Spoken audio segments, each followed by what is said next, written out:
Bonjour à tous, donc je suis Christelle, j'ai 40 ans et je suis de Vrapanon et aujourd'hui j'ai décidé de venir témoigner pour vous parler de la puissance du sacrement du pardon.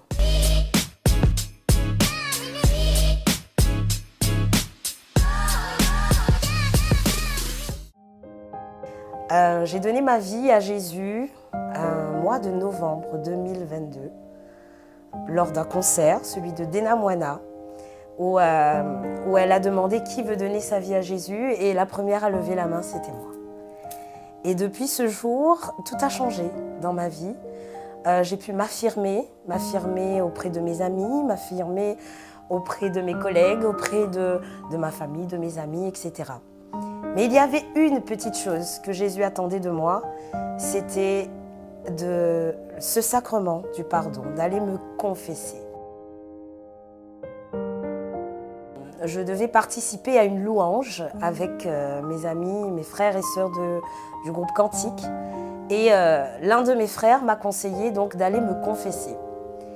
Et donc on était un vendredi, je crois, je ne sais plus vraiment. Un vendredi, et il me dit, vas-y, va te confesser parce que justement, ça peut te freiner dans ta rencontre avec l'Esprit Saint. Et je lui dis, d'accord, ok, ben, j'irai demain matin. Donc demain matin en parlant du samedi, donc c'était bien le vendredi. Donc le matin, je me réveille et je ne sais pas ce qui se passe, ça me bloque. Je n'y vais pas. Et donc il y a autre chose qui se passe, des choses de la vie, hein. Il pleut, ou voilà, on a des choses à faire et on se dit, on remettra la confession plus tard. Et le lendemain, bah, comme tous les dimanches, on va à la messe. Et je me dis, voilà, je vais à la messe et avant que la messe ne commence, je vais aller vers notre curé et lui demander de me confesser. Et je m'assois, je commence à prier. Je vois le curé sortir avec son beau sourire d'ailleurs. Mais encore une fois, je suis bloquée. Donc je demande la force au Seigneur et je lui dis, il faut que tu me donnes cette force, il faut que tu me confesses parce que cet après-midi, je vais à cette louange. Je vais être avec mes frères et sœurs et je ne veux pas les bloquer et je ne veux pas être bloquée. Je veux que tu entres dans mon cœur. Et je décide de sortir mon chapelet. Parce que j'aime bien dire un rosaire avant de commencer la messe et préparer mon cœur. Et je sors un chapelet que ma filleule m'a offert, un chapelet personnalisé, et je le tiens. Je commence à dire mon chapelet, et la messe a le temps de commencer.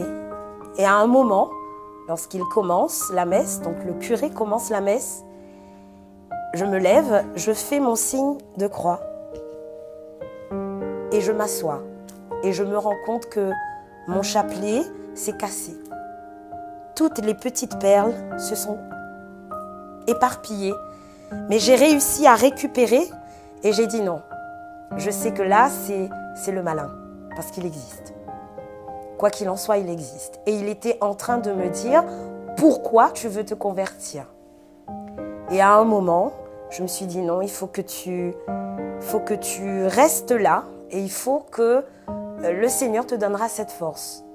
J'ai passé cette messe en pleurant. J'ai pleuré du début jusqu'à la fin. Jusqu'à un moment où, à la fin de la messe, j'ai eu ce courage d'aller voir le curé et de lui dire « Confessez-moi ». Il m'a regardé et il m'a dit bah, « D'accord », très naturellement. Et là, on s'isole dans son bureau et il me dit « Je t'écoute ». Et là, je dis « Mon Père, bénissez-moi car j'ai péché ». Et je sens mon corps se liquéfier, en fait. Et je lui dis cette phrase qui a tout changé. Ça fait 30 ans que je ne me suis pas confessée. À ce moment-là, je me suis sentie libérée. N'ayez pas peur de vous convertir. N'ayez pas peur d'aller dire au Seigneur pardon. Parce que ce pardon m'a délivrée.